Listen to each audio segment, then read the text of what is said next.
ये जो menstrual cycle होता है ये बेसिकली 28 डेज का होता है, लगभग मंथली होता है, इसलिए उसका नाम है मेंसेस, मेंस्ट्रुअल साइकिल, मंथ से नाम आया है। ठीक है, जो भी प्राइमेट्स होता है, ठीक है, ह्यूमन, चिंपैंजी, गोरिल्ला, ये सब में क्या होता है, ये हर महीने होता है, इसलिए इसका नाम होता है मेंस्ट्रुएशन साइकिल। ठीक है, डॉग, कैट, इन लोगों में ये इसको बोलते हैं ईस्ट्रस साइकिल। ठीक है, क्योंकि ये वो ऋतु में एक बार होता है। ठीक है, ऋतु चक्र, बांग्ला ऋतु चक्र बोले। ओके, तो ये चीज याद रखना। क्लियर है बात?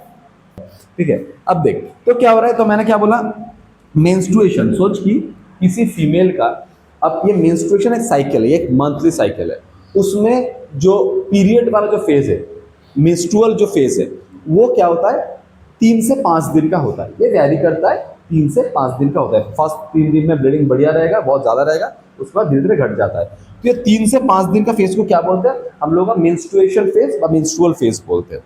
इस टाइम में क्या होता है, हमारा फीमेल बॉडी में जो भी यूटेरस का जो इनर लाइनिंग है, जिसको हम लोग एंडोमेट्रियम बोलते हैं, एंडोमेट्रियम का जो स्ट्रैटस फंक्शनलिस वाला जो लेयर है, हाँ, वो लेयर टूट के निकल जाता है। अब वो तो बॉडी का पार्ट है ना, उस लेयर के अंदर ब्लड वेसल्स भी रहेगा, तो ब्लड वेसल्स भी टूट के निकलेगा।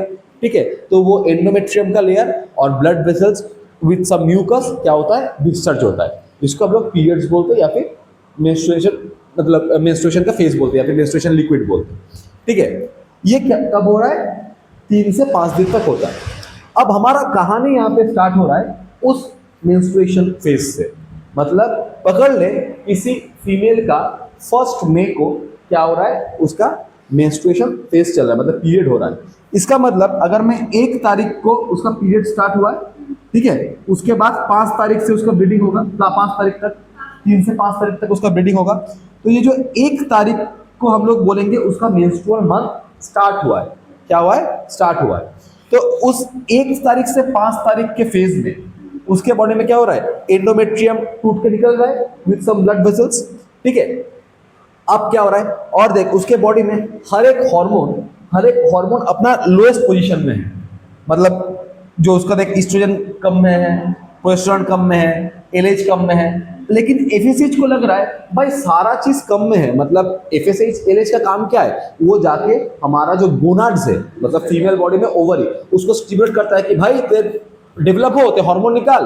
ठीक है, तो देख ले कि ये लोग सब ऐसे सोया हुआ है, तो तब एफएसएच बोलेगा भाई अब तो मुझे जाना है, क्योंकि सब सोया हुआ है। तो उसके बाद से, मतलब पीरियड स्टार्ट होने का कुछ दिन, मतलब 2-3 दिन से क्या होगा, एफएसएच थोड़ा बढ़ना स्टार्ट होगा ब्लड में। ये हुआ हमारा मेंस्ट्रुअल फेज में। समझ में आ रहा है बात? अब 5 दिन हो चुका है, पीरियड बंद हो चुका है। ठीक है, अब क्या होगा, उस टाइम में फीमेल बॉडी में स्टार्ट होता है फॉलिक्यूलर फेज। ठीक है, क्या स्टार्ट होगा, फॉलिक्यूलर फेज या फिर प्रोलिफरेटिव फेज। ये जो नाम मैं बोल रहा हूं, फॉलिक्यूलर, प्रोलिफरेटिव, ये अलग अलग पर्सपेक्टिव में होता है। मतलब अगर मैं देख, मैंने क्या बोला कि जब मेंस्ट्रुएशन के टाइम में फीमेल बॉडी में बहुत सारा जगह में चेंज होता है। ब्रेन में डिफरेंट हार्मोन रिलीज होता है, डिफरेंट टाइम में डिफरेंट हार्मोन का, जो कब कोई हार्मोन ज्यादा निकलेगा, कब कोई हार्मोन कम निकलेगा। उसका यूट्रस में चेंज होगा और ओवरी में चेंज होगा। तो कहां पे क्या चेंज हो रहा है, इसके ऊपर डिपेंड करके ये सारा नाम दिया गया है। जैसे अगर मैं बोलूंगा फॉलिक्यूलर फेज, जो 5 मतलब ये 5 to 13 डेज तक होता है, या फिर 6 to 13 डेज तक होता है, ये फॉलिक्यूलर फेज बोला जाता है इन रेस्पेक्ट ऑफ ओवरी। मतलब क्यों, क्योंकि जब देख मैंने बोला कि जब एफएसएच बढ़ेगा धीरे धीरे ब्लड में, एफएसएच और एलएच को कौन निकालेगा, एंटीरियर पिट्यूटरी। सिर्फ पिट्यूटरी मत बोलना, 12 अभी क्लास, ठीक है, एंटीरियर पिट्यूटरी। एंटीरियर पिट्यूटरी क्या करेगा, एफएसएच को निकालेगा और एलएच को भी धीरे धीरे निकालेगा, थोड़ा बाद में देखेंगे। तो एफएसएच आके क्या करेगा, फॉलिकल को स्टिमुलेट करेगा। फॉलिकल मतलब था वो थैली जिसके अंदर प्राइमरी oocyte, सेकेंडरी oocyte, ठीक है, मतलब oogenesis का बहुत सारा प्रोसेस चल रहा था। ठीक है, तो ये फॉलिकल को स्टिमुलेट करेगा, तो क्या करेगा, एफएसएच मतलब फॉलिकुलर स्टिमुलेटिंग हार्मोन। तो primary follicle, secondary follicle, tertiary follicle, Graafian follicle, mature follicle, ये सब बनाएगा एफएसएच। ठीक है, अब हम लोग एफएसएच समझ में आया। अब हम लोग एक चीज पढ़े थे जब हम लोग फॉलिक्यूलोजेनेसिस पढ़ रहे थे कि हमारा जो थीका इंटरना है, मतलब जब फॉलिकल मैच्योर होता है तो उसका जो ग्रैनुलोसा सेल्स है और उसके थीका इंटरना जब बन चुका है, उस थीका इंटरना से क्या होता है, ईस्ट्रोजन रिलीज होता है। पढ़े थे ना? अब जब फॉलिकल मैच्योर होगा तो धीरे धीरे ब्लड में मतलब ये ईस्ट्रोजन हार्मोन का भी लेवल बढ़ेगा, ठीक है। जितना फॉलिकल मैच्योर हो रहा है ईस्ट्रोजन का भी लेवल बढ़ रहा है, ठीक है। अब जब फॉलिकल फुल मैच्योर हो जाएगा तब ईस्ट्रोजन अपना पिक में पहुंच जाएगा। डन। जब ईस्ट्रोजन अपना पीक में पहुंच चुका है तब और एक चीज, और एक हार्मोन हमारे ब्लड में बढ़ता है, वो भी एंटीरियर पीरियड से निकलता है, वो एलिच हार्मोन, ल्यूटिलाइजिंग हार्मोन। ल्यूटिलाइजिंग हार्मोन का काम क्या है? कॉर्पस ल्यूटियम बनाना। कॉर्पस ल्यूटियम क्या है? वो जो मैच्योर ग्राफियन फॉलिकल जो थैली के अंदर हमारा सेकेंडरी oocyte था, वो जब ओव्यूलेशन के टाइम में निकल जाता है तो जो खाली थैली पड़ा हुआ रहता है उसको हम लोग बोलते हैं कॉर्पस ल्यूटियम। ये बनाना किसका काम है?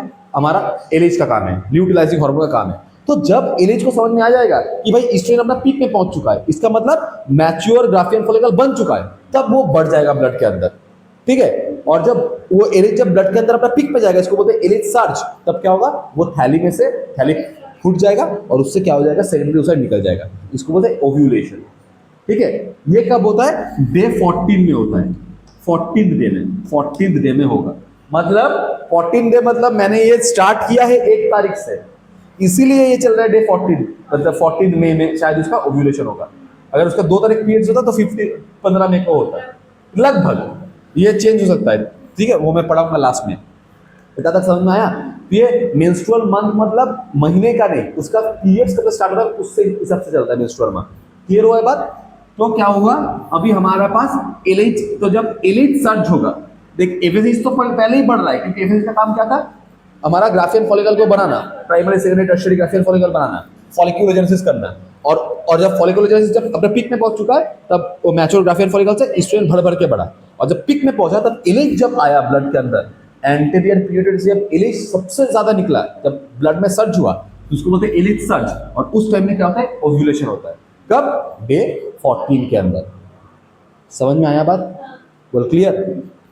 अब मेरे पास अब हमारा फॉलिक्यूलर फेज हो चुका है। अच्छा, प्रोलिफरेटिव क्यों फेज बोलते हैं? क्यों होता है? जब हमारे ग्राफियन फॉलिकल मतलब फॉलिक्यूलोजेनेसिस हो रहा है, तो जब ग्रैनुलोसा सेल्स और थीका इंटरना से जब ईस्ट्रोजन निकल रहा है ना, तो ये ईस्ट्रोजन क्या कर रहा है? ईस्ट्रोजन हमारा एंडोमेट्रियम का लाइनिंग को धीरे धीरे बढ़ा रहा है, जो टूट के निकल गया था ना, वो फिर से उसको रीजनरेट कर रहा है, इसलिए उसको हम लोग बोलते हैं प्रोलिफरेटिव फेज बोलते हैं। प्रोलिफरेशन हो रहा है एंडोमेट्रियम का लेयर का, ठीक है। क्लियर है बात? तो अभी हम लोग डे 14 तक पहुंच चुके हैं, हमारा ओव्यूलेशन हो चुका है। तो अगर क्वेश्चन मिलेगा कि which hormone is primary responsible for ovulation, तो क्या होगा? एलएच, क्योंकि एलएच सर्ज होगा तब ओव्यूलेशन होगा, ठीक है। और उसके थोड़ा सा पहले, मतलब एलएच को तो अभी सिग्नल चाहिए ना, तो उससे थोड़ा सा पहले क्या होता है? देख ईस्ट्रोजन का पीक आ रहा है। समझ में आया बात?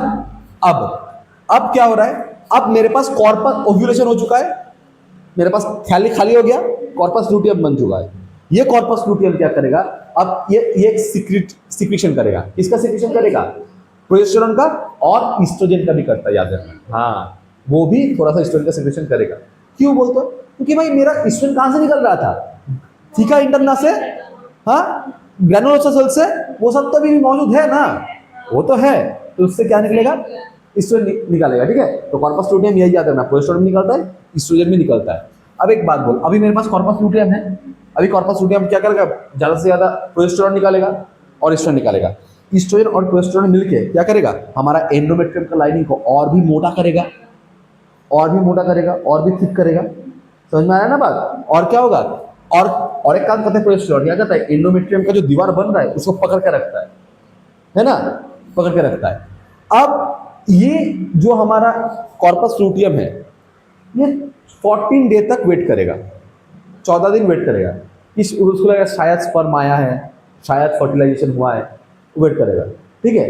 अब अगर 14 डे तक उसको वो देखा कि भाई नहीं आ रहा है, मतलब स्पर्म नहीं आया है, प्रेग्नेंट नहीं हुआ है फीमेल, बोले भाग तो रख के क्या करेंगे, इतना जो भारी यूट्रस का लेयर है, टूट के निकाल देते इसको, तोड़ देते इसको, समझ में आ जाएगा। तब वो फिर से मेंस्ट्रुअल ब्लीडिंग होता है, इसे 28 डेज का होता है। एक चीज याद है ना, तो इसको समझ में कैसे आता है? समझ में कैसे आता है कि भाई इस मतलब अभी मुझे टूटना है, अभी मुझे अपना लेवल को घटा देना है, क्या समझ में आता है? देख, ये जो ईस्ट्रोजन है ना, ये धोखेबाज है बेसिकली। कैसे? ईस्ट्रोजन का जब फर्स्ट पिक हुआ था, फर्स्ट पीक क्या कर रहा था, इरेज सर्च को मदद कर रहा था, ओव्यूलेशन में मदद कर रहा था। अब जब कॉर्पस ल्यूटियम से भी ईस्ट्रोजन बढ़ेगा, ठीक है, कॉर्पस ल्यूटियम से जब ईस्ट्रोजन बढ़ रहा है, उसका लेवल जब ब्लड में बढ़ रहा है, तो देखिए एक बार दूसरा बार ईस्ट्रोजन का पीक आ रहा है। सेकंड टाइम जब रिलीज हो जा रहा है उसके बाद हाँ, दूसरा बार। तो ईस्ट्रोजन एक ऐसा हार्मोन है जो 2 बार पीक आ रहा है जिसका, ठीक है, समझ में आ रहा है बात। तो जब कॉर्पस लूटियम से अब ईस्ट्रोजन बढ़ेगा, जब उसका 2 बार पीक आएगा, तब उस टाइम में हमारा एंटीरियर पिट्यूटरी को लगता है कि भाई एक बात बोल, अभी मेरे पास कोलेस्ट्रॉल बहुत ज्यादा है ब्लड में, ठीक है, ईस्ट्रोजन बहुत ज्यादा है, तो हम एक काम करते, तो हमको एफएसएच एलएच निकालने का जरूरत क्या है, क्योंकि हम तो इसीलिए निकालते थे ना ताकि बाकी हार्मोन जनरेट हो, गोनाड स्टिमुलेट हो, उससे हार्मोन निकले। अब बोल रहे थे भाई गोनाड तो स्टिमुलेट है, ओवरी तो स्टिमुलेट है, तभी तो उससे इतना सारा हार्मोन निकल रहा है। तो हम लोग एक काम करते, एफएसएच एलएच को कम कर देते, कम कर दिया, बोलते एकदम तक कम कर दिया। अब एलएच जब कम हो गया, एलएच ही तो बना के रखा था कॉर्पस लूटियम को, तो एलएच जब कम हो गया तो कॉर्पस लूटियम भी घट गया, मतलब वो टूट जाएगा, कॉर्पस एल्बिकस में कन्वर्ट हो जाएगा। अब अगर कॉर्पस एल्बिकस, अगर कॉर्पस लूटियम अगर टूट गया, तो भाई प्रोजेस्टेरॉन कौन निकालेगा? समझ में आ रहा है बात, कैसे रिलेट कर रही है एक दूसरे से। तो अब क्या होगा, अब कॉर्पस लूटियम अगर टूट गया तो प्रोजेस्टेरॉन नहीं निकलेगा, और प्रोजेस्टेरॉन तो क्या कर रहा था, वो दीवार को पकड़ के रखा था, है ना, तो वो दीवार टूट कर निकल जाएगा, तो फिर से पीरियड स्टार्ट हो जाएगा, ठीक है। तो ये जो फेज है इसको हम लोग क्या बोलेंगे, ल्यूटियल फेज, कॉर्पस लूटियम बन रहा है, और सिक्रेटरी फेज क्योंकि सिक्रीशन हो रहा है ना, क्लियर है बात। अच्छा, फिर नेक्स्ट मेंस्ट्रुअल साइकिल स्टार्ट हो जाता है, क्लियर, समझ में आया बात। कॉर्पस एल्बिकस क्या है, कॉर्पस लूटियम जब टूट जाता है, डिजेनरेट हो जाता है, कॉर्पस एल्बिकस आता है, क्लियर हुआ है बात। अच्छा, एक चीज याद रखना, तो क्या हम लोग एक फीमेल का कब ओव्यूलेशन होता है, कब ओव्यूलेशन, एक फीमेल का कब ओव्यूलेशन हो रहा है, क्या हम लोग समझ सकते हैं कैसे? लाइक यहाँ पे 1 तारीख को हुआ था, बोले ऑलमोस्ट 14 डेज बाद। हाँ, ऑलमोस्ट मैं बोला ऑलमोस्ट, तो मैं एक्यूरेट नहीं बोल सकता हूँ। पहला बात, कुछ चेंजेस आता है, जैसे क्या होता है, जब डे 14 में जब एलिच सर्ज होता है ना, तो बोला जाता है कि फीमेल का सेक्सुअल आर्ज बढ़ता है, क्योंकि फीमेल बॉडी रिप्रोडक्टिव पार्ट क्या करता है, तब चाहता है कि फर्टिलाइजेशन हो, ठीक है। और एक चीज याद रखना, क्या होता है, देखना जो हमारा जो फर्स्ट 14 डे तक क्या होता है, जो ईस्ट्रोजन हार्मोन डोमिनेट कर रहा है, तो ईस्ट्रोजन उसको पता है कि अब भाई फर्टिलाइजेशन हो सकता है, क्योंकि उसको बॉडी चाह रहा है कि स्पर्म आए, तो क्या करेगा, ईस्ट्रोजन क्या करेगा, थीन म्यूकस, ट्रांसपेरेंट म्यूकस निकलेगा फर्स्ट 14 डे तक, ठीक है। नेक्स्ट 14 डे तक प्रोजेस्टेरोन हार्मोन है, उसको लग रहा है कि भाई फर्टिलाइजेशन हो चुका है, अब कोई स्पर्म नहीं आएगा, तो दूसरा 14 डे क्या होगा, दूसरा जो फेज है 14 डे का, उसमें क्या होगा, थिक म्यूकस निकलेगा।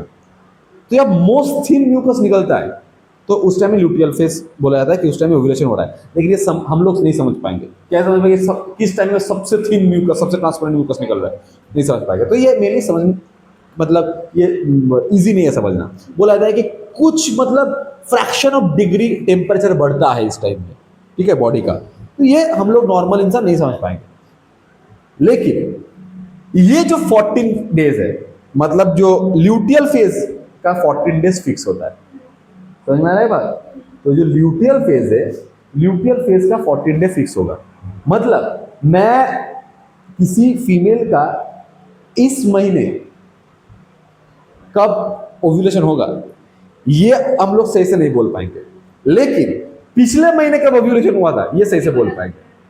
क्योंकि अगर किसी का सोच की जो मेरे ये जो कहानी में अगर फर्स्ट महीने में किसी का ओव्यूलेशन हो रहा है, इसका मतलब उसका सॉरी फर्स्ट महीने में अगर किसी का पीरियड स्टार्ट हो रहा है, तो उसका ओव्यूलेशन कब हुआ है, ऑलमोस्ट ना, वो 14 दिन पहले, वो ऑलमोस्ट नहीं है, वो एग्जैक्ट होगा, क्लियर है बात। लेकिन तो ये वाला फेज 14 डेज का ही होता है, ये वाला फेज वैरी करता है, क्लियर है बात। अच्छा, नेक्स्ट, क्या एक फीमेल में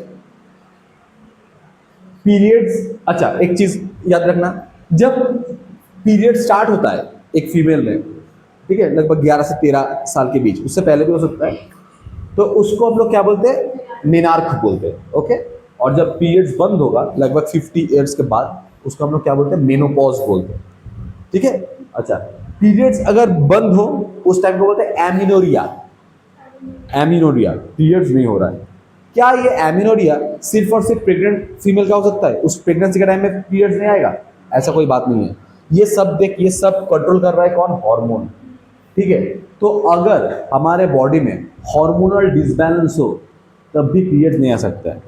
ठीक है। जैसे ज़्यादा जंक फूड खाने से हार्मोनल डिसबैलेंस हो सकता है, स्ट्रेस से, एंजाइटी से हार्मोनल डिसबैलेंस हो सकता है। बोला जाता है कि फीमेल अगर ज़्यादा सोयाबीन खाए तो भी हार्मोनल मतलब डिसबैलेंस हो सकता है। हाँ, ज़्यादा प्रोटीन থাকে কিন্তু তবুও ওর মধ্যে হরমোনসকে রেগুলেট করে বেসিক্যালি, প্রয়োজনের বেসিক্যালি।